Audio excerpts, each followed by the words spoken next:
there while you're settling down. I would like to welcome you all. Thanks very much for coming. We weren't sure whether anybody was going to brave the holiday, the post-holiday doldrums and come out. So thank you so much for being here. My name's Sue Hawkins. I'm on the board of the One World Library, as is Anne and Marita, who are over there. We've got other people traveling the world, so they are not here tonight. Just want to make sure, a little housekeeping thing, parking. If anybody's parked along Lawrence Lane, not in one of the marked spots, please move your car. Just a minute about One World Library. We're a really small community nonprofit. We really thank the Lawrence Memorial Library. We're a separate entity, but we sort of are housed within here. And our mission is to bring the world to the community, and as you'll find out, we have sort of a twist on that theme with tonight's program. And this kiosk over here is where our books, all of those books are One World Library books, and if you can see the little world symbol on the spine, as you go around the library, we've got lots of books and really good videos. If you haven't discovered our videos, start exploring, because we've got really some neat stuff that kind of has lots of good culture. Did everybody get tea? Who wants tea? Okay. And there should be a guest book. Oh.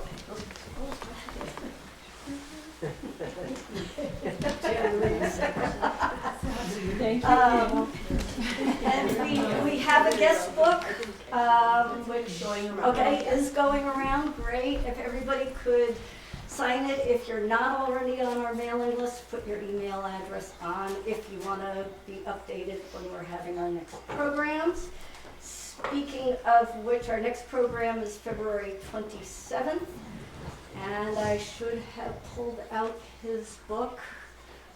Jared Gange, who wrote a book about new Americans living here in Vermont, and it's a really lovely book, and it kind of gives in just a few pages sort of a history of the country that they moved from, why, you know, and usually there are real turbulent personal stories and political stories about why they ended up here and how they've made their home here in Vermont. And is Recycled Reading selling that book also? What's it called? If it is still, I know that they were close to the end of their first printing, and so last time I talked to him, he was really hoping he'd have his second printing out when he comes. And what's the title of the book again? That's what I'm Okay, trying you to forgot. remember. What's the name of If the you're- author? Jared Gange, G-A-N-G-E. And if you just mention it, or Recycled Reading, she'll know what you're talking about.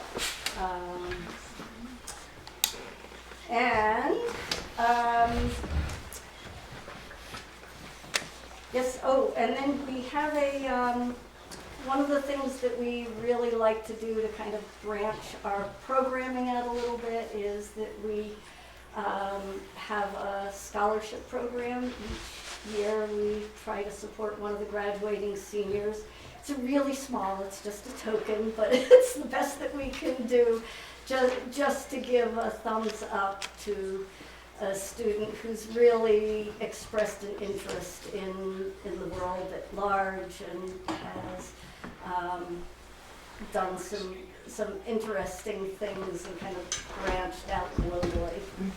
So the donations tonight go to that, And right? so tonight's donations, if you would be especially generous, we would really appreciate it because we would like to put that into the scholarship fund this year. On that vein, tonight's three women who are speaking, who are going to present our program, are recipients of that scholarship, and we're really glad to have them here because they are, and I've been like so excited as I've been hearing about what they have done and seeing their pictures. So, don't you all come on up. Can you go back one slide there? Since Kylie's one is not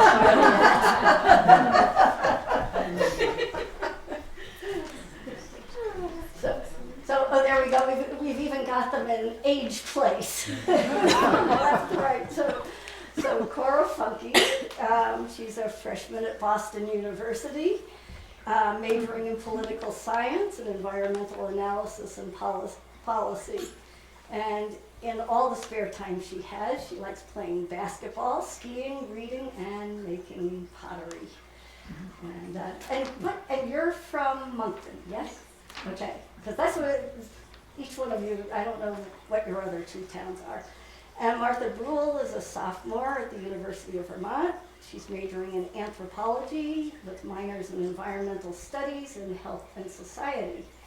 And in her free time, she loves to read, cook, and travel. And tootle around in electric cars. Yes.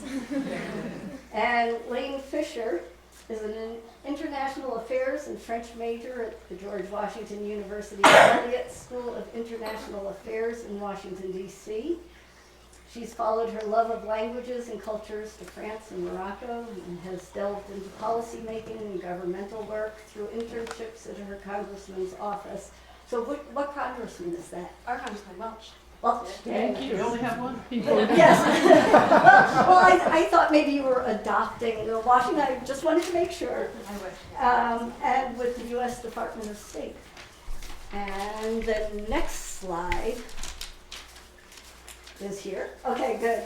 So the person we don't have with us is Kylie Pratt. And we're on the same page. And she has now graduated. She's living in Montreal. She had to be back at work today. But I still wanted to give you a little heads up on what she is doing.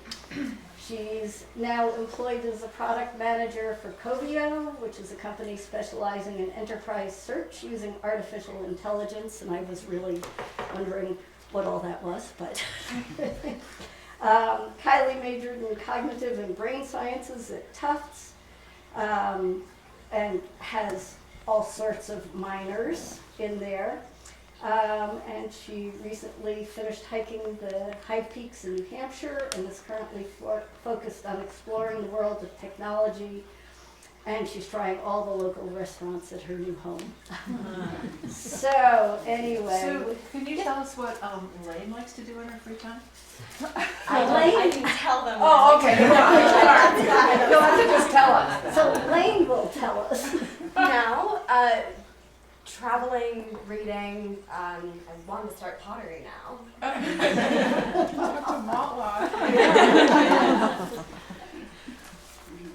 And so they're each going to give, this is an experiment. We'll see both whether the computer cooperates and whether this system works. So, whoops.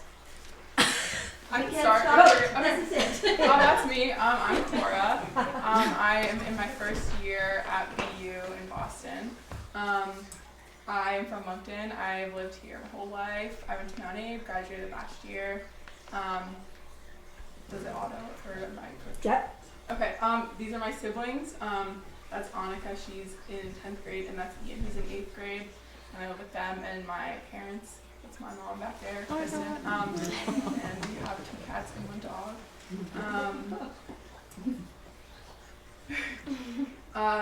Something I like to do is play basketball. This is me in high school. We won a state championship. And I'm on the club team at BU, so keeping that up. And I also played trombone in high school on the jazz band and the concert band as well. That was me and Elizabeth with our trombones. Something else I really am passionate about is the environment. And this is a picture of me and some of the other members of the Environmental Action Group at Mount Abe. We're at a protest at the State House, and then after that we got to go in and there was a little bit of like a press conference happening. We didn't participate, we got to see it. But I also like to ski. This is me and my cousin skiing at Sugarbush. I went skiing today actually, so that was fun. Yeah, I've been doing that since like first grade, so that's Mm. I was like to go hiking in the mountains of Vermont.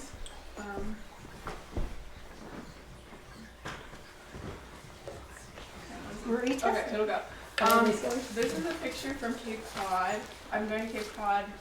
That was like the first place that I like fell in love with outside of Vermont. I would say we go there every summer. In the past like 3 years we've gone surfing, which is really hard and kind of scary because there's always shark watches, but that's been really fun to learn how to do. These are pictures from when I went to Scotland and Ireland. I went 2 years ago now with the travel club at Mount Abe. We were there for like a week and a half. I think we went to Scotland and Ireland, took a ferry across the water, and it was an awesome experience to be outside of North America. And this is Boston. I got to BU. That's a picture of off the top of one of the academic buildings at night. There's like you can look out and see the city, and it's been fun to just like go to Red Sox games really easily because my dorm's like 2 blocks from Fenway, so that's awesome. And just like be somewhere a little bit bigger than Addison County sometimes is nice. So I like that. That's a picture of me at there's a program called Girls State where it's I don't know, maybe I'll talk about that more later, but my majors are political science and environmental analysis and policy, and that was like the first time that I started thinking about that. And then that was Come back. Go back. Let's see if I can go back. It is on a timer, so there you go. That's me with Ayanna Presley, who's the state representative for the 7th District of Massachusetts, which is where BU is. So I got to meet her this semester. She came to do a talk. And then that's me at one of the climate rallies in Boston this September. So that's kind of where I am now. Thank you.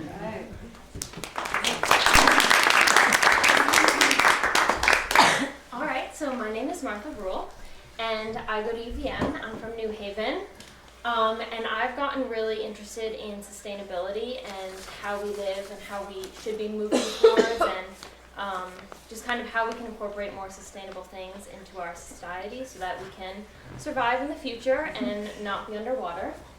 So, and the community in Bristol and in Addison County and Vermont has really shaped where I am today, and so that's been really exciting to kind of have that journey and be where I am today. So, let's see if it'll. So when I was born, I was born in Texas, and I think if I had stayed there and we hadn't moved, I would have been a very different person today. Although I still do love barbecue and warm weather, Vermont has really changed who I am. And so we moved up here when I was 3, and Bristol and just growing up in Vermont has really made us more sustainable and kind of had a big impact on my life and who I am. Alright, so this is our house. Well, that's not our house, that's our barn, but on our property, and our house is very sustainable. It was off the grid for a really long time. It was powered by wind and solar, and now it's just by solar, so we've added quite a few panels, as you can see in that picture, over the years. And we've recently tied into the grid, so we give a lot in the summer and we draw a little bit in the winter when it's a little bit darker. So growing up in a sustainable household has really taught me how to be sustainable and why it's important, and that it's something we can do. A lot of people don't think we can be sustainable and live this way here in Vermont, but it is possible, and so it's kind of cool to have grown up that way and know that I can do it in the future and really inspire people. All right, and also the culture in Vermont has really shaped me. Again, it's a very sustainable, green place to grow up, and so again, you see those models out. And so growing up Mount Abe, the environmental club was really impactful, and this culture in Vermont has really made me kind of an activist. And I love that. We've gone to the Women's March, my mom is back there, and we've done that for years. And so it's really made me passionate about a lot of things, and I see them play out in the community. And so I know it's possible and change is possible, and the Vermont legislature is doing a lot, which is really cool. That's kind of leading in the nation, which is awesome to see. So yeah, that's been really inspiring growing up in this community. And again, here are some pictures. So that's a climate rally, the Women's March, and then just like the arts in general. I think that's something that the Bristol community does a really great job of fostering, and that's made me really passionate about the arts and being creative, and just really enjoying what you do and having fun and just having a great community. I think that's really great in Bristol, that we're so supported by everyone here, so that's awesome to kind of grow up with that support system. So in 2013, we got electric vehicles. They were brand new. They went like 70 miles maybe. Not a lot, but we decided that it would be kind of fun to go on an EV road trip because it's so new and it would be exciting, kind of adventurous, you know. And so we first started, we were like, can we make it to Albany? We could. It took a stop and a few hours of charging. We played mini golf. It was super fun, but we did it. We made it back. And so that was really exciting. We were like, okay, we can go to Albany. Can we go further? And we did. So let's see what advance is. Is that a top bar beehive? Yeah, that's a beehive, yeah. So then we decided, all right, we can make it to Albany, we can make it to Illinois.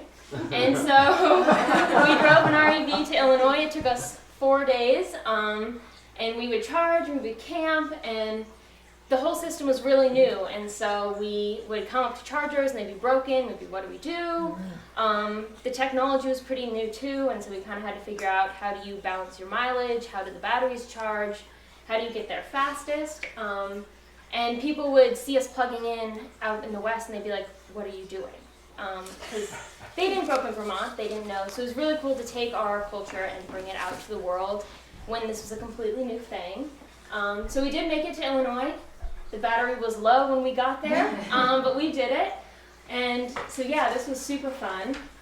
And then this has just kind of become a hobby of ours, and so now we travel a lot. And last summer we took an EV road trip with the newer Leafs, and we went to California. Wow. And on our way there, we stopped in, I think this was Utah, right, Mom? Utah? Yeah. And you could not get across the desert. There was no place to charge, no chargers. We were like, what do we do?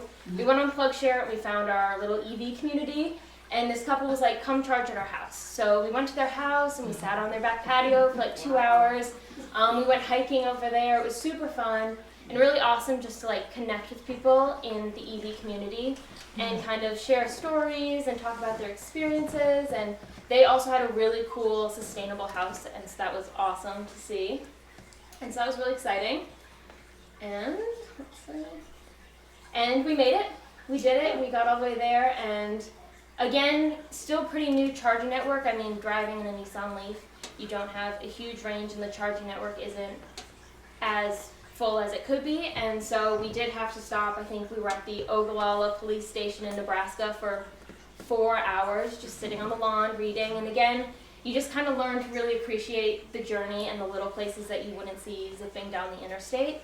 And people would stop and they would talk to us, and we'd get to share our values and our experiences with them and kind of inspire them to be more sustainable.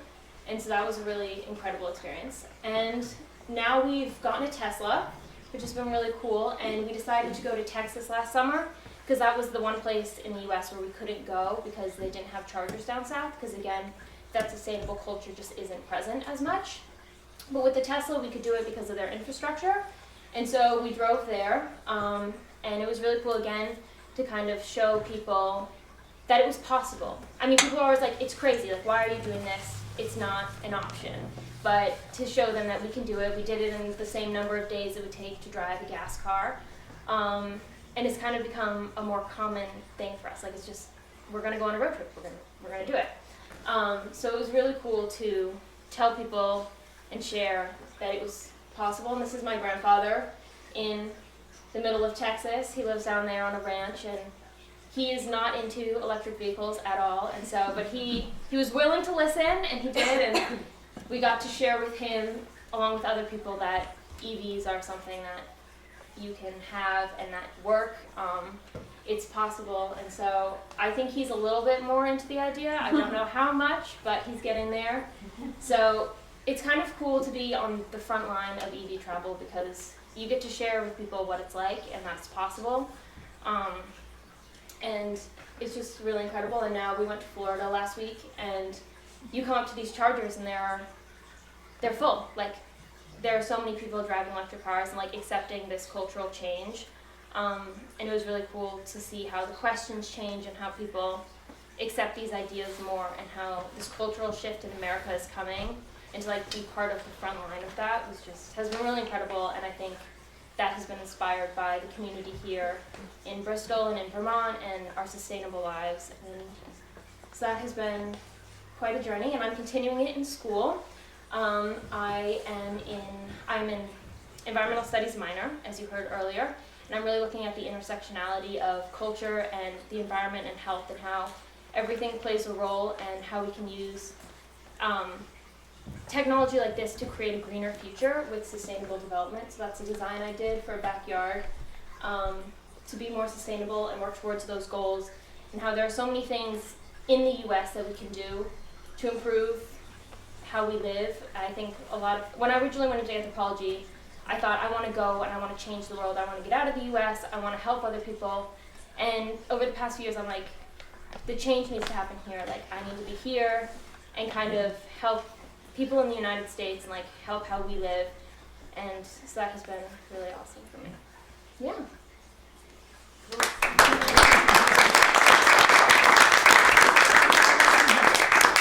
Hi everyone, I'm going to sit if you don't mind. I've been sick, and so I just want to make sure that I can focus on talking and not standing.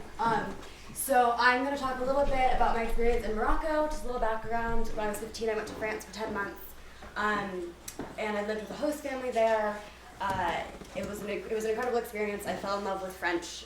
It was all because of one teacher at Mount Abe, Dory Jacobite, who I had for one class, and I fell in love with French, and she just opened that world to me. So I fell in love with French, and I went to France, and I lived with this host family. And from there, I realized that I needed to dedicate my life to languages and that connection between people. So I followed that passion to Morocco. The first semester I went for 10 months as well. And the first semester I lived in a direct exchange program. This is me doing my Arabic calligraphy for class. I lived in a tiny town, mostly a college town, also a ski town in the Middle Atlas. And it snowed in October, which was great because I didn't bring any warm clothes at all. Second semester, I moved to the coast, to the capital, Rabat, and there I lived with the host family. I learned how to cook. I really got to know the culture, and I did an intensive Arabic course, as well as I worked with a feminist organization, a women's rights organization, because they don't call themselves feminists, in Morocco. That was also in French, and then took an intensive Arabic course as well. So it's really hard to talk about everything that is Morocco, and these photos are just going to kind of flash up as I talk. I would love to read you guys a piece that I wrote for a scholarship essay. It was a creative piece, and it was kind of about this movement that happens in Morocco and the connection between people that so fascinated me. So a little background information. Khamsa in Arabic is 5. It is also, I don't know if you guys know, that they feature on jewelry a lot. They're these little hands, and it's called the Khamsa. It's very spiritual. It protects against evil. It features heavily in a lot of religions, so I believe it's in Christianity as well, but I know it's in Judaism and features heavily in Islam as well. So that's the background you need so that I can read you this. Okay. My host mother's hands shape perfectly packed spheres of couscous, rolling the minuscule grains into obedience, and they willingly jump to her lips. My own hands are gloved in couscous, the balls mocking me as I struggle to control them, my attempts crumbling on the way to my mouth. Her hands fly as she cooks, cleans, pours, and sorts, dexterous and sure, the motions of her hands acting of their own accord. Her hands are ferocious, smacking the skin of a pepper against her plate, the tough pads of her fingers working the spice from its skin, oblivious to the drops that splatter around her. The pile of tagine in the middle of the table is soaked with sauce. Steam rises into the air, and her fingers are delicate as they pinch slivers of vegetable and meat into a bread cocoon. Her hands are embodied confidence, her skin a pattern of burns and gestures, a history of creation carved into her skin. When we run out of sugar for tea, her hands bring home a packed, hardened cone as long as her forearm. Her fingers hold a small hammer, and powder flies around her hands as the tip of the hammer hits the edges of the sugar cone once, twice, smashing it into semi-even pieces. Startled and fascinated, my roommate and I are allowed to try. My nervous hands tap timidly with the hammer at unyielding sugar, and they are reminded of how little they really know.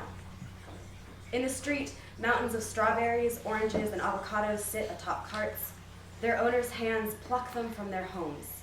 The melody of the vendors' calls and their flying hands rise in symphony with their colorful wares. It's a song my own hands stutter to pick up. A pair of hands taps a melon in several places before putting it down, holding another up to their owner's ear. The clementine seller's hands juggle my bowl of fruit and various weights, assessing the limits before selecting another two from the pile and adding them to mine. Later, I see a small boy in front of the same cart, his hands already selecting the weight for another passerby. Small hands, learning hands. Hands are holding each other down a crowded street. The two men are tucked close together, their hands gripping tightly so as not to be pulled apart by the onslaught of passing bodies. Hands as ties to another, formed together, interlocked fingers stronger than any bond. In the touristy Medinas, khamsas are sold on keychains, necklaces, and in pictures carpeting the stalls. Hands sold as protection, hands that follow us back to our homes all over the world. The hand of Fatima, the hand of Miriam, the hand of the goddess. Her hand wards off evil, fingers splayed against the dark, guarding. Her hands shape a history of time running between her fingers, ancient formations in her palms. Our body's first line of defense that catches us when we fall and keeps us upright when we stumble, guiding our dependent bodies. They feel the heat of the tea, the first drops of rain, the sting of the outside world, brave defenders of the flesh. A hamsa dangles from my friend's bracelet. She will carry it back to her home in Tennessee, a reminder of Morocco, of hands working, constantly, unresting, alive. Thanks, guys.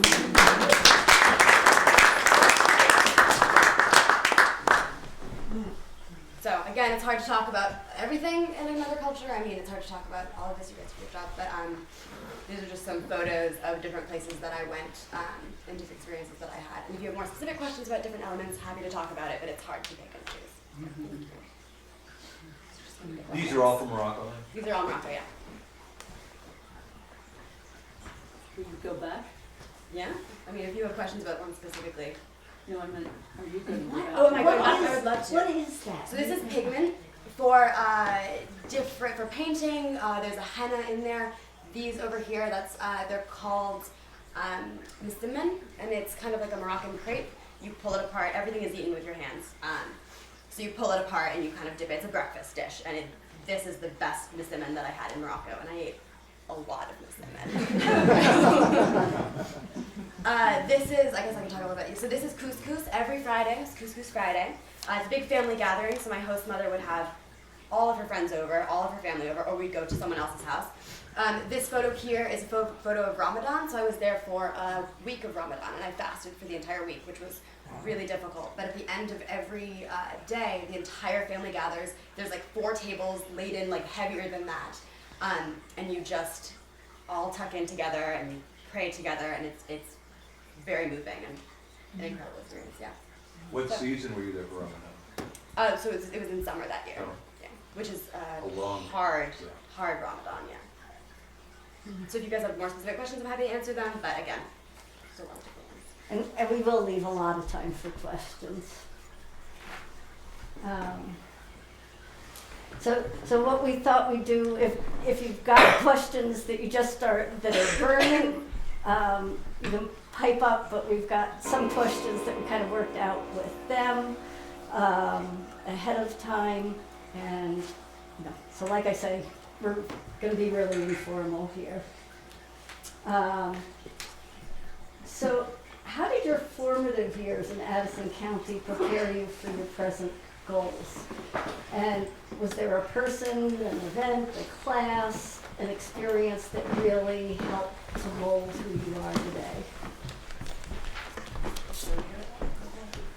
Well, I talked about this a little bit. So I walked into French class when I was in 8th grade by accident. I wanted to be in Spanish, and I Miss Jacobite is probably one of the best language teachers I've ever had. And she just opened a world for me that I didn't know existed. I'd traveled before, but I didn't know what it was like to learn another language, to be able to communicate with someone else. And that from that point forward, without her, I wouldn't have gone to France. I wouldn't have gone to GW. I would be on track to be a surgeon right now because that's what I wanted to be before I fell in love with French. So definitely Miss Jacobite is a pretty important element. And then also just, like Martha was saying, the community here is really impactful. I mean, little scholarships like this, it might just be a token, but it means a lot. It means that someone here is supporting us and wants us to go do good things. So this incredibly impactful community is definitely an element of that as well. Are you very fluent in French? Yes. Yeah.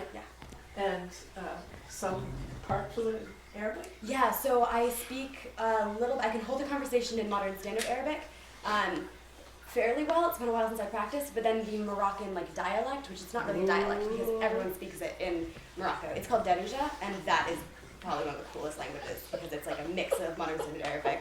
Are you No, I've just traveled and, the dialect is a whole, seat of the pants. They call it the Moroccan dialect, but it's the language that everyone speaks. So, a little bit of everything, but not very much of the latter because I haven't practiced. Gotta call my host mom more. Cora? I would say you mentioned the community being really important. I think definitely the support that we get from the community, but then also just appreciating people around you because it's tight knit, pretty small, not a lot of people here, but it teaches you to really appreciate the people around you and what you do. Yeah, I'd say in that vein, the small community I think really drives me, at least. I know a lot of the people and I know that what I do is going to come back to this community, and so I kind of want to make my community proud, make my parents proud, obviously, and so I think I really push myself to kind of do the best I can.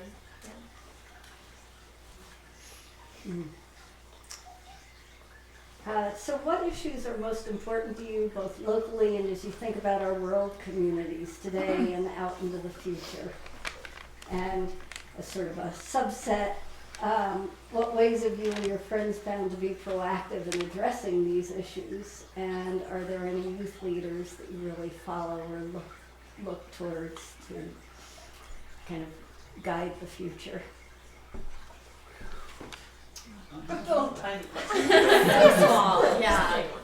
I think for me, sustainability, obviously, my presentation, is really huge, but also I'm really passionate about women's health and health disparities within the health world, and I think that comes partly from this community. Like the Women's March, we had a little group here, a women's group here, that it was really cool to come together with people, and then those groups came together at the Women's March and just kind of just share ideas and be passionate about something and be around people that are passionate, and I think that's really cool.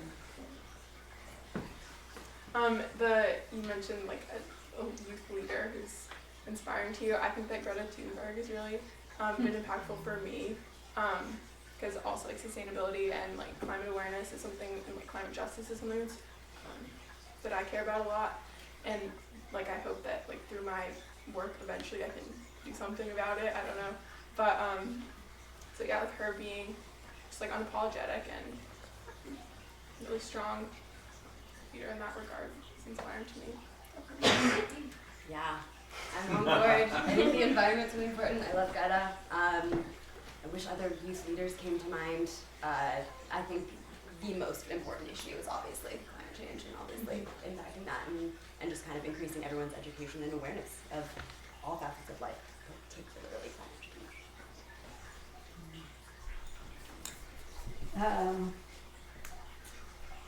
So this is just kind of a follow-up because I also had Greta Thunberg in mind, and her, one of the things that she said that just keeps coming to me, and she was actually introduced to me by a very close 94-year-old friend, probably, I don't know, a year and a half ago, and she said, she is my hero. And so in that vein, I kind of keep that, adults keep saying that we owe it to the young people to give them hope, but I don't want your hope. I want you to act as if the house is on fire because it is. And so that always just sends chills down my spine. And I think, so what? Like if you could mobilize all of us in this room, what would we be doing? How's that for a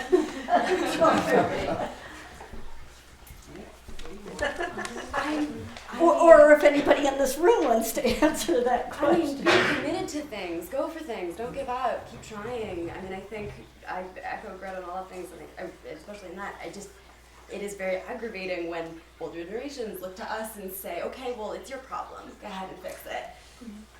When it's not something that we created. So definitely continue to be committed to things and strive for whatever you were passionate about. It's not just one element. And I feel like there are so many things that we could and should be doing on a very personal level. You know, if you have 2 cars in your family, get rid of one. Okay. I mean, it's a small gesture, but it's big, and it would be very impactful on our lives. If you don't have an opportunity, we can't put solar panels on our house because of the trees and the angles and blah, blah, blah. Okay. Then buy into solar power in another way. I feel like if I would be so encouraged if we had a national, sort of like during wartime. Everyone has 16 hours of electricity a day. Deal with it. You know, I mean, it seems to me that these are the things that are going to make a difference. And everybody, you know, I mean, I like going to marches. I like holding up signs. I like feeling solidarity, but I'm not walking the walk yet, you know. And I feel like that's where it's at. We have got to change our lifestyles. And getting rid of one car is like pathetically, you know, elitist. and yet it would make a difference. And I mean, I don't know. Does anybody else agree? I just feel like there are so many things we need to do to change our lifestyles. And I would love it if it came down as a, you know, like rationing. You know? There's a chance to say that on this coming next Wednesday, the 9th of January. There's on the State House lawn is a People's State of the State address happening. So meeting at noon and then that kind of thing. So I would love to carpool with people to that. If anyone is into it next week. Next Thursday? It's the 9th. Yeah, that's a week from today. Yeah. Okay, yeah. Yeah, I think off of that, I think it's really easy to say, let's do this. And again, it is I think sustainability and being sustainable is a very upper class thing at the moment. And I think we really need to support lower class communities because when you're trying to survive, it doesn't matter. Like, you need to do the things you need to do. You're gonna eat what you need to eat. And so I think it's very easy to be in the mindset of everyone needs to change when I think, yes, if you have the ability to change, but also support those who don't have the ability to change. And maybe take actions that support people and look at things in an intersectionality way and how everything connects. And I think also we need to be open to change. When we were in Florida, I was talking to my grandmother about my great-grandfather who's still alive, and she was saying it's hard for him because he lives in a world where it's so different from what he grew up in. And I can see coming into this new technological society how it'd be really hard to make a shift and you want to just kind of push back against things. And I think being open to change and new ways of doing things is really important as we move forward because we do need to work together and I think that's where like the young people come into play. Like we know how to use technology and I think we see things in a different way, and I think older generations kind of need to accept that and work with us to make the changes that we need to make so that everyone can be happy, healthier, and live in a greener society. Can I add to that, Martha? It would have been really easy for us to, and obviously more convenient for us to buy plane tickets to go to Florida, but we consciously made the choice that we were going to drive an electric vehicle to Florida. So we spent 6 days of our 10 days of vacation on the road, But again, it's a mind shift. Like, what can we learn from being on the road as much as, you know, spending the holidays with our family? I think it's also important to realize, like, there's big shifts are really important, and we're talking a lot about big shifts, whether like it's a big shift in like some drastic measure or getting rid of a car. Like, those are all big shifts, but there's a lot of small things, like unplugging your toaster when you leave the house in the morning, not leaving your coffee pot on all day, saying not taking a straw, not taking the plastic silverware, like just keeping some silverware with you all the time. Like, these really, really tiny things that are like, it's not even making a change in your life. It's just being aware. Those things, like, if everyone did that, they add up a lot too. So it's like these small, big efforts are important, as well as huge efforts that, like, on a global scale, but tiny things add up too. Thank you. I just want to say something good, because it's what you're saying is just triggering the small things. And I know that your group is making bags for people to. You're talking to me? Yeah, you're Okay. making bags for people that, you know, that get their groceries and stuff. And I know that Shaw's is going plastic bag free this year, which I think is like, wow, Shaw's in Bristol's going plastic bag free. I just came from visiting my family in South Dakota, and they have, talk about like a culture shock. Like, you know, you go to the store there and you buy something and they put it in a bag and then they put it in another bag. Like, there's so many plastic bags there. It's like they don't even think about using canvas bags or cloth bags or reusing bags or anything like that. And so it, you know, like, I buy my sister a cloth bag for Christmas, you know, or make her one, or send her some that I have, because I have like, you know, a million that I keep in my car, like, so I always have one. But it's just like that little stuff, Yeah. just to have something like that.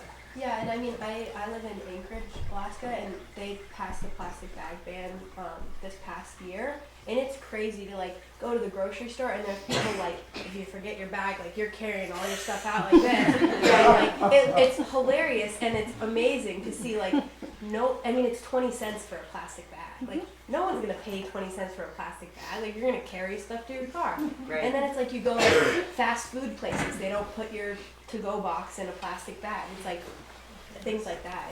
And I've seen an incredible change in the past few months. Legislation. Yes. So I think all these young women are working towards policy, and that's the key. And so all these great ideas, they're actually going to school to learn how to implement that. And I think that that's very admirable, personally. Thank you. And Louise, did you? I actually see that there's something that we humans are forgetting or not looking at completely, and that's flying. It's one of the biggest productions of global warming. And we just jump on planes like it's getting in a car and going to the grocery store. So many of my friends will go here, then they'll come home, and they'll go there, and then they'll come home, and then, oh, we're going here now. And I'm like, how many flights do we get in a lifetime? I mean, you talk about rationing. Does somebody like me that won't get on a plane anymore because I know what it does, do I deserve one flight? But no, I can't, because I feel like everybody else is using it up. It's huge, flying. And nobody ever talks about that. We all talk about plastic bags, and plastic bags, paper bags aren't any better. We're cutting down trees. I mean, we can take bags, you know. There's so many things we can do. That's a big thing to me. That feels really big. I mean, for important things, yes, you know, family things. How many flights does one person get in their lifetime, I guess is what I would ask. That's making me think of what I've been thinking lately, and that is, like, if we took everyone in the whole world and we all needed to do our life in a way that we could all still survive, how would we have to shrink our stuff down so that we were equal to the people on the other side? You know, like, why should I have all this stuff? when we can't all have this stuff. And so if we care about equality, we need to really slim it down on this high end. And that feels important to me, so. I like to think about that in my life, like trim it down and, not just, don't do things just because other people around me can, but think about the people who can't at all. And try to bring it down to a level and practice with that kind of life and see how much happiness can come from living a simple life. And then maybe we can all do that, I have a question for the girl. So it's really great that you went to Mount Abraham and grew up in these towns and you're doing what you're doing.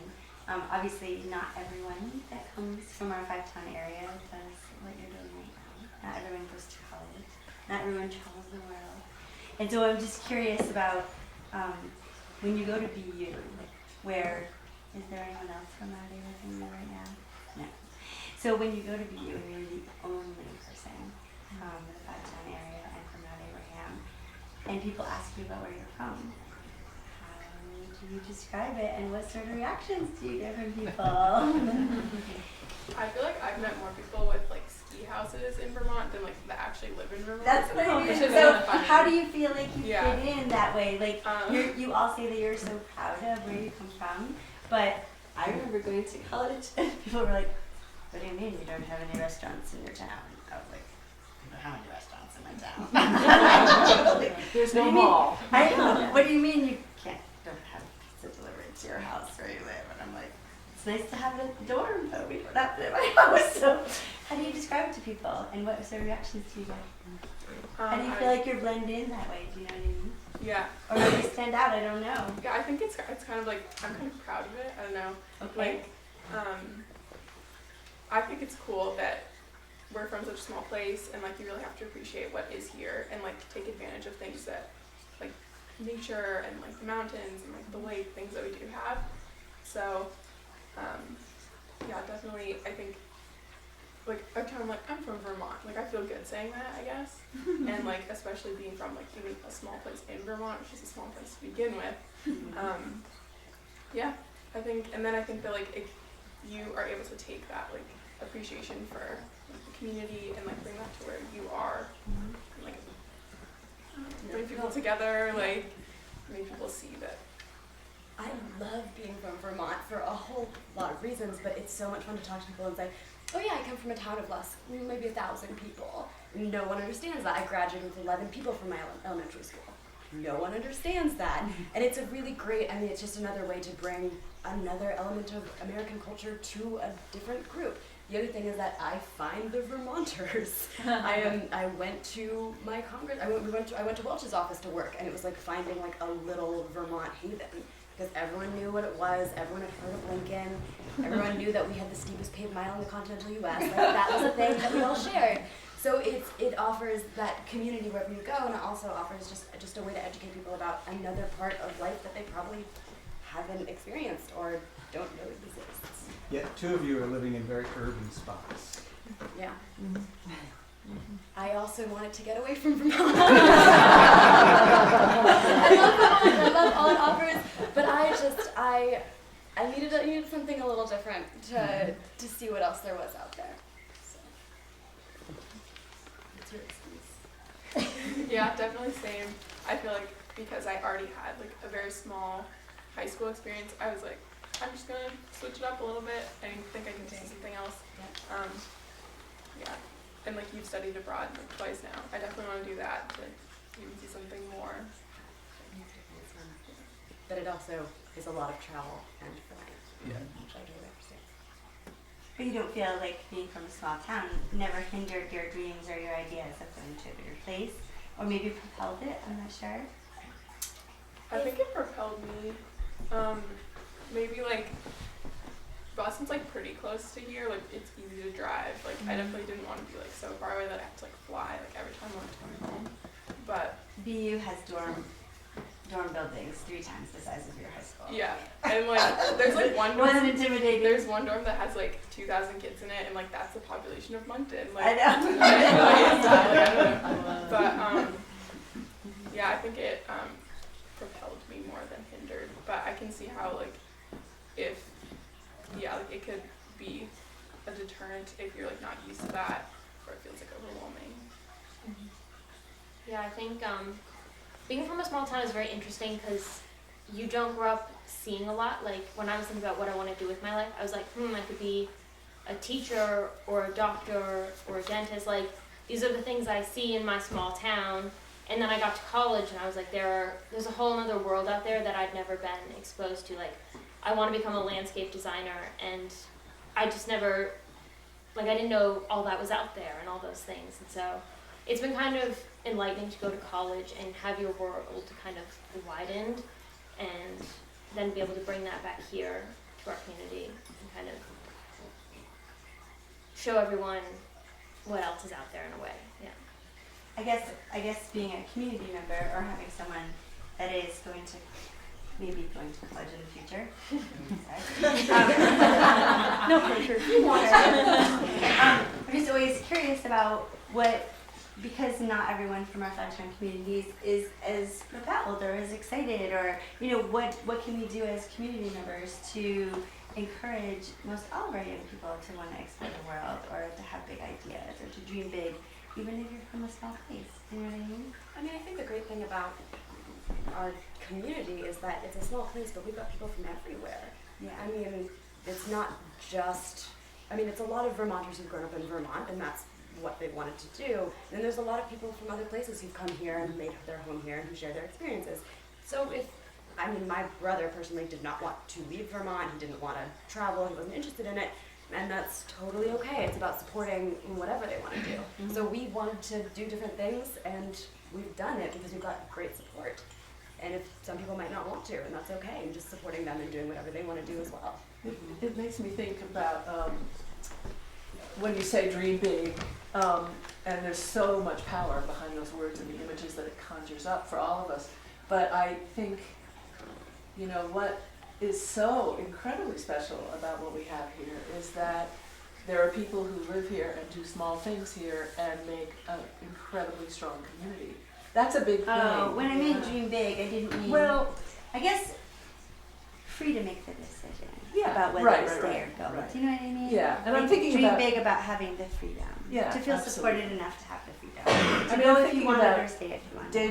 David Brin wrote a Front Porch Forum thing, Post.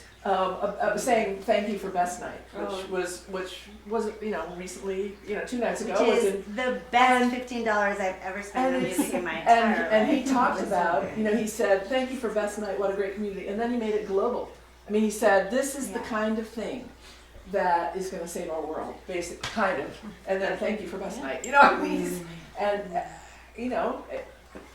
he's out there in a certain kind of a way that's really stimulating. And it's, so there's so many ways to make an impact. And the dream big is have the freedom to figure out, what I'm hearing from all of you is that you're super appreciative of where you're from, and you take that out there and you're happy about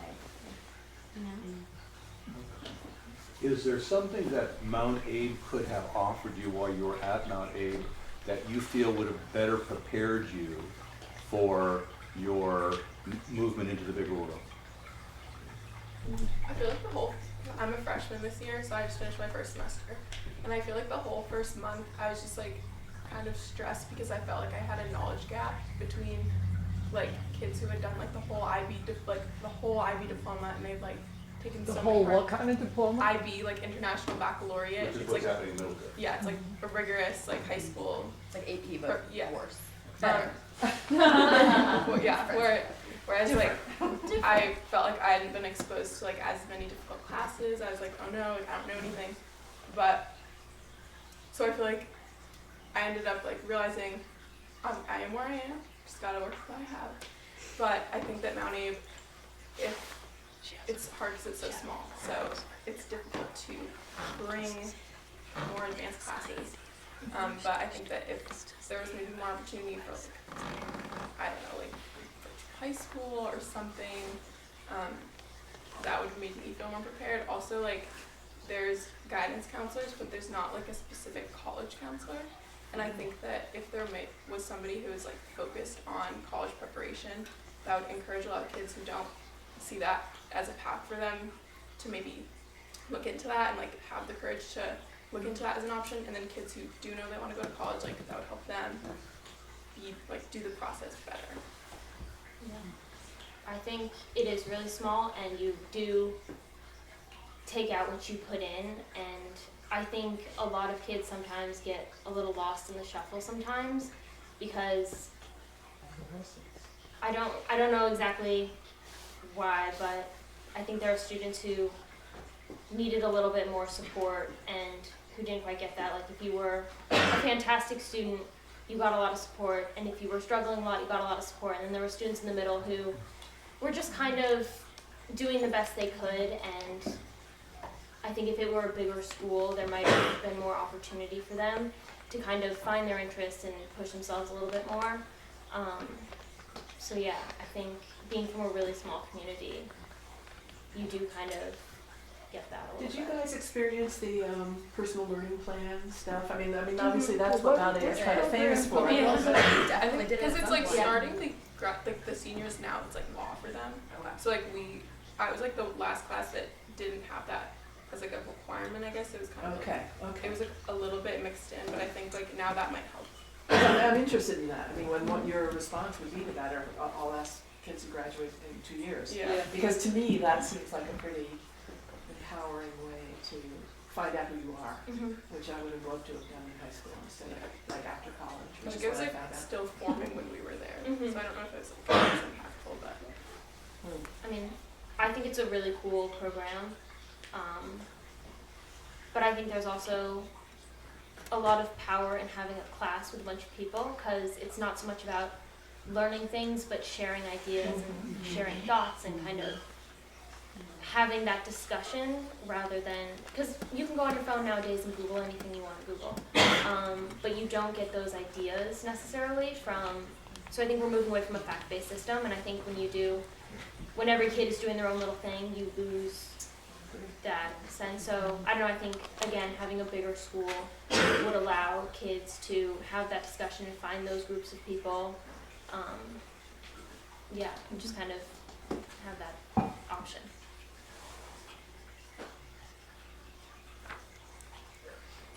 I was gonna say, in terms of college preparation, that I think one of the things that is more startling here than in other places that I've lived is the cost of going to school. And I think, again, policy would be an avenue that would enable a lot more people to go to school if college wasn't as costly as it is. You know, and I know that there are many other states where they have higher rates of college entrance than we have, and I can't help but think it's the cost. You know, we have the privilege and the capacity to send our kids to school, but so many families, that's just out of the question. Another thing to bring to the State House. Yes. I want to mention too, like as far as community resources, like every one of you is a resource who can, as we talk about inspiring students, and the school is one part of the resource, but we have great mentoring programs, so I'd encourage you all to contact the school and to sign up and be a mentor, to be somebody who's actually fostering another individual to find the best parts of themselves, whether it's college or travel or sustainability or where, but to see them as a resource. Because they're our future, and we have some great energy here to do that. So be a mentor. I'm a mentor if anybody Sweet. has questions Thank about you. it. It's an amazing Yeah, at the program. elementary school. And the kids that I work with who have mentors, it's such an incredible thing for them to have just another person, not replacing the family, not replacing the school, but we all need more. And these guys need more as well. So thank you for doing that. You have last thoughts you'd like to leave us with? Thank you all so much for coming out. Thank you all for the program. We really appreciate it. Thanks for having us. So actually, here's one last question. On the board, we keep saying we really ought to really get some young people in on our board. So if you had one program to recommend to us, with bringing the world to our community. Do you have anything just jump into your mind? Perhaps, I mean, similar to this, invite, and not just people who are the but invite like alumni of Mount Aid back to talk to other students, to maybe mentor, to kind of facilitate that connection. I don't think, but kind of bringing the community back after it leaves. Mm-hmm. Are you guys speaking tomorrow at school? Because I know they're doing it. I am. Are you? Yeah. Good. There's a what? It's like seniors last year come back and talk to seniors this year about college and like the first year. People from your class came back last year, and that was really helpful for me. I remember. So, Really? Yeah. Starting those steps, I guess. You're too old. I don't remember high school. So how many people do we have that work in the Mount Aid community? I gather. I mean, at the school? Yeah, at the school. Great. And I realize I also never mentioned Neat TV. So thank you so much for doing the filming, and they do put these programs up online, so check them out. Thank you. Thank you, guys. So thank you all. Thank you. Yeah.